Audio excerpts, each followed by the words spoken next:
ఈ వందే భారత్ ఎక్స్ప్రెస్లోనే మనం భోపాల్ నుంచి నాగ్పూర్ అయితే చేరుకున్నాము. కరెక్ట్గా టయానికి అయితే తీసుకొచ్చింది, ఒక్క నిమిషం కూడా లేట్ లేదు.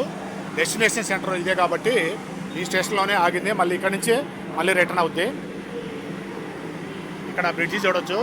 నాగ్పూర్ స్టేషను ఎంత దూరాన్ని ఉన్నా ఎక్కడున్నా మరి గుర్తుపట్టడానికి వీలుగా మన ఇండియాలో ఎక్కడ లేదు ఇట్లాగా. కరెక్ట్గా స్టేషన్ మధ్యలో నుంచి రోడ్డు మార్గము అన్ని ప్లాట్ఫారాలని దాటుకొని అటువైపుకి అయితే వెళ్తూ ఉంటుంది. మొత్తం ఇక్కడ 6 స్టేషన్ల 6 ప్లాట్ఫారాలు ఉండగా ఆ బ్రిడ్జి కరెక్ట్గా నడి స్టేషన్లో సెంటర్ పాయింట్లో క్రాస్ చేసి వెళ్తూ ఉంటుంది. ఇట్లా చూడొచ్చు, రోడ్డు మీద వెహికల్ కూడా వెళ్తూ ఉన్నాయి. అది రోడ్డు. ఇది ఎంత దూరానన్నా గుర్తుపట్టవచ్చు ఈ బ్రిడ్జిని. ఈ పిల్లర్స్ ఎంత దూరాన కనబడితే అక్కడ మెట్రో కూడా వెళ్తుంది. అటువైపు ముందు పక్క గ్రీన్ కలర్లో వెళ్తుంది మెట్రో. చాలా బాగుంది వ్యూ అయితే. అట్లాగే కొంత వర్షం కూడా పడింది, చల్లబడింది వర్షం వాతావరణం. ఇప్పుడు కరెక్ట్గా 2:30 అయింది, 2:30 మధ్యాహ్నం 2:30.